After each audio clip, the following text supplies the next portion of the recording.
You're welcome back to the news at 10, coming to you live from Abuja. The Minister of Health, Professor Isaac Adewale, has blamed inaccurate data of people living with HIV/AIDS in Nigeria for negatively impacting the federal government's efforts to control the spread of the menace in Nigeria. Professor Adewale made this observation at the signing of a $20 million funding for the Nigeria HIV/AIDS Indicator and Impact Assessment Survey. But the minister is confident that the new deal will assist government in planning its approaches to eliminating HIV/AIDS in Nigeria. Nigeria's Minister of Health, as well as the U.S. Ambassador to Nigeria, are in this hall to sign a memorandum of understanding to fund the Nigeria HIV/AIDS Indicator and Impact Assessment Survey. The survey will be conducted across the 36 states of the Federation with a view to ascertain the actual number of people living with HIV and AIDS. The survey is also expected to eliminate the huge barrier to planning, which includes the lack of accurate data. Hence, the U.S. government needs the support of all for the survey to succeed. All across the world today, people are trying to do what no human beings have ever done before, and that is to bring to a close a terrible disease without a proven cure. The remedy here is us, all of us. In 2015, the National Agency for the Control of HIV/AIDS, NACA, estimated HIV prevalence in Nigeria at 3.03 million. The agency also reported a drop in new infections rate from 130,295 in 2010 to 104,388 in 2015. These figures, however, have become obsolete for effective planning. We simply do not know how many people are infected. And so this study will enable us to determine how many people truly have HIV in Nigeria. And so, as stated by DG of NACA, it's going to be the largest of its type, with close to 200,000 people being surveyed. Not only are we going to look for HIV, we're also going to look for hepatitis. We have struggled in the last few years to define the true extent of the HIV epidemic.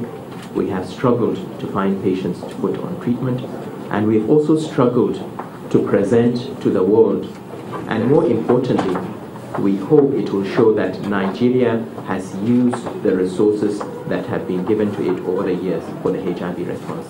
We believe that we are much further on than we are currently measuring. Accurate data is arguably crucial for effective planning and distribution of resources to combat the spread of HIV/AIDS.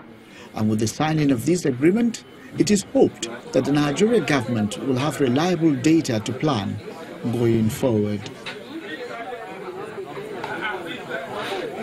And that's all from Abuja. Back to you, Millicent. Many thanks, Linda. Well, reactions have been trailing the situation between the IGP and the Senate. A senior advocate of Nigeria, Mr. Femi Falana, faulted the move by the Senate to summon the Inspector General of Police to explain the increasing spate of killings in the country. According to Mr. Falana, the lawmakers did not have the powers to summon the IGP and should instead call the Minister of Interior and the Attorney General of the Federation. But another senior advocate disagrees. He believes the Senate can summon anyone in accordance with Sections 88 and 89 of the Constitution of the Federal Republic of Nigeria. With respect to the killings, I am saying, as far as that constitution is concerned, the person to summon is the Minister of Interior and the Attorney General, and they have the powers to do that. Killings are going on, but there's no provision for summoning IG, for summoning customs boss to appear in one uniform or the other, to summon Professor Sage. No, it's not there. For instance, assuming the IG goes there, right? Or killings are going on. Why haven't they stopped? You can only give information with respect to what the Nigerian police force is doing. What of the State Security Service involved in the killings, in following up on the killings? Intelligence agencies, the Nigerian army is involved, or the armed forces are involved. in curbing the violence going on in different parts of the country, the appropriate person to do that would be the Minister of Interior. No, I do not think that the discretion of the National Assembly to summon a particular person can be fettered. If they consider that the Inspector General of Police is the appropriate person to be summoned with respect to the law relating to the police and also the security of a state, they have the power to do so. They could summon the Minister of Internal Affairs, they could summon the National Security Advisor, they could summon the Chief of Army Staff, because there is an Army Act, there is a Police Act, there is a Navy Act.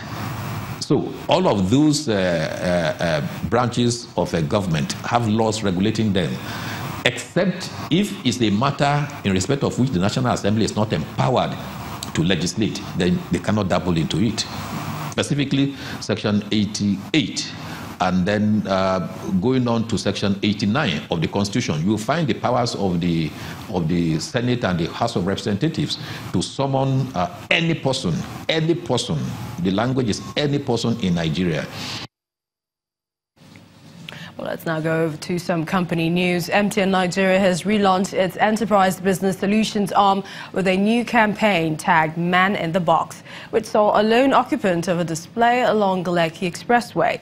At the launch today in Lagos, MTN's Chief Enterprise Business Officer, Linda St. Mwafo, explained that the campaign symbolizes the telecommunications company's desire to help support business growth with bespoke technology solutions. The telecoms company also promised that businesses will have an opportunity to display in the box.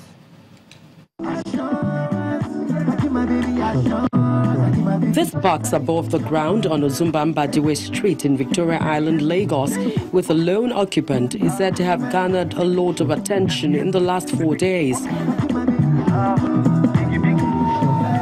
Now is the time for the lone occupant of Man in the Box to make his way out.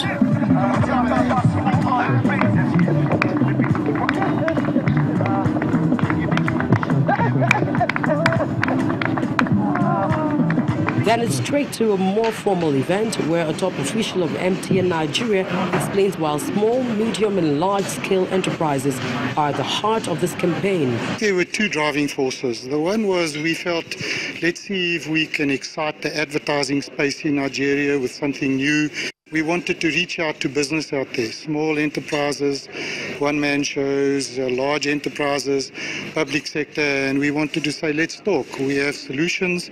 We want to hear how we can help you make your businesses better and more profitable. MTN Nigeria says it's been a long journey, but one that is worth every inch. Any business wants to grow. Every business wants to improve productivity. Every business wants to drive.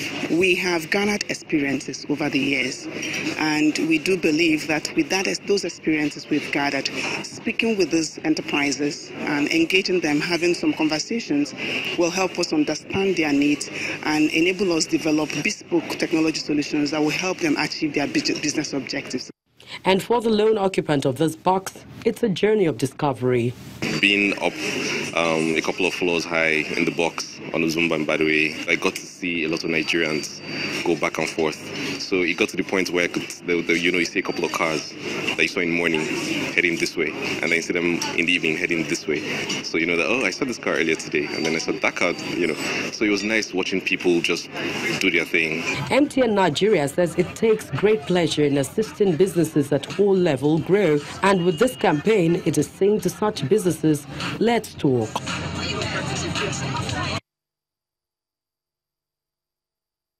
And is it more money from the World Bank? Well, we'll find out from Kaide Kikiolu, who has the best of business news.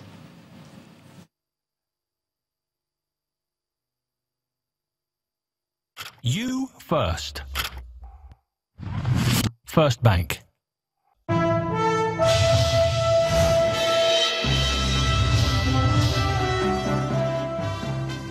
Well, that's definitely true, Millicent. Welcome to Business News. The World Bank is promising better cooperation with the federal government for improved socio-economic development. Now, the Executive Director of the World Bank and spokesperson for the 10-man delegation from the World Bank to Nigeria, Dr. Patricio Pagano, who was speaking at a meeting with the Minister of Finance in Abuja, explains that the bank is glad to see that its intervention project in Nigeria is yielding positive results. On her part, the Minister of Finance, Mrs. Kemi Adeosu, assures members of the delegation of the federal government's vision of ensuring all-inclusive growth. From an economic perspective, we took the view that growth was really very important. The first priority was to get back to growth.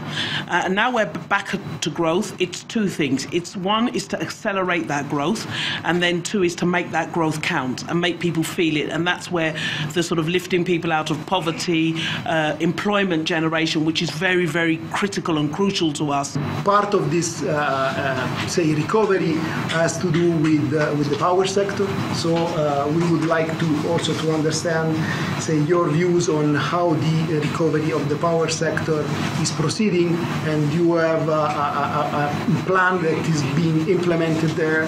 And so that's very crucial also for the private sector to thrive. And Nigeria's largest home and personal care manufacturing company, Unilever Nigeria PLC, is paying out 2.87 billion naira in dividends to its shareholders. The approval was granted by investors of the consumer goods giant at its 93rd annual general meeting today in Lagos. Unilever Nigeria is the longest-serving manufacturing organization in the country, with home and personal care brands used worldwide by more than half of families daily. The listed consumer goods giant posted a revenue of 91 billion naira and a profit after tax of 7.5 billion naira in the 2017 financial year. And at this annual meeting, 5 ordinary businesses are scheduled for shareholders' approval, chief among which is a 2.87 billion naira dividend proposed by the board. That is 50 kobo gross per share, subject to the deduction of appropriate withholding tax, be and is hereby declared payable on 11th of May 2018. I hereby declare the motion carried. The meeting also offers an opportunity to address issues around local content. Because spices that we used to import, we are getting most of them now locally. Our starch-based raw materials, we're getting most of them locally. We're working with partners now to see how we can source sorbitol from locally converted materials. So this is absolutely very high on the agenda of all the things we do, and we appreciate the concerns that you have put on the table in that regard as well. While creating awareness around unclaimed dividends, Unilever looks to deliver strong earnings in 2018. But what we're doing and what we are calling on all shareholders to do is to basically adopt the electronic payment system, which is available to everybody. All you need to do is to complete a card, which is in your AGM book, and submit it. Some commodity prices went up. You're not able to mitigate all of it all the time. And therefore, how much reflects in terms of savings, how much reflects in terms of the full effect coming through, really depends on what is also happening in the external environment around you. Unilever trades at a premium to its peers, hovering around 50 naira per share. With a positive outlook on inflation, the company's operating profit margin is expected to moderate.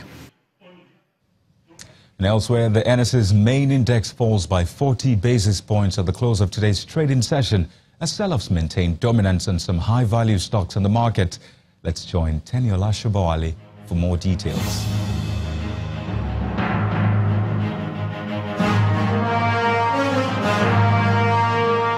Hello and welcome to the Stock Market Report. Trading sentiment at the NSE remains in a negative territory for a fourth straight session this week, following persistent profit-taking, particularly from the oil and gas sector. The continued sell-offs at the close of Thursday's trading pulled the all-share index below the 41,000 mark and knocked off 60 billion naira from the total value of listed equities. Compared with the last two sessions, total turnover of shares traded for the day was lower at 244.92 million units, in over 3,000 deals driven by Zenith Bank, Access Bank and UBA. Cement Company of Northern Nigeria is the top gainer out of 22 advances, up by nearly 10%, while Nigeria Insurance led by 25 other losers, down by 7.41%.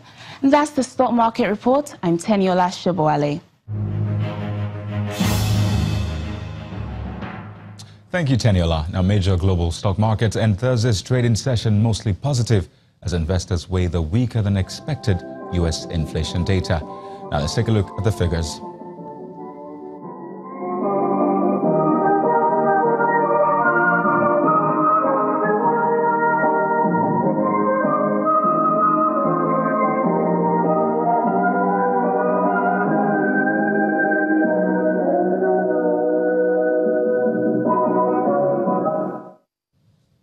And that's business news. I am Kayode Okikiolu. Let's head back to Millicent for the rest of the news.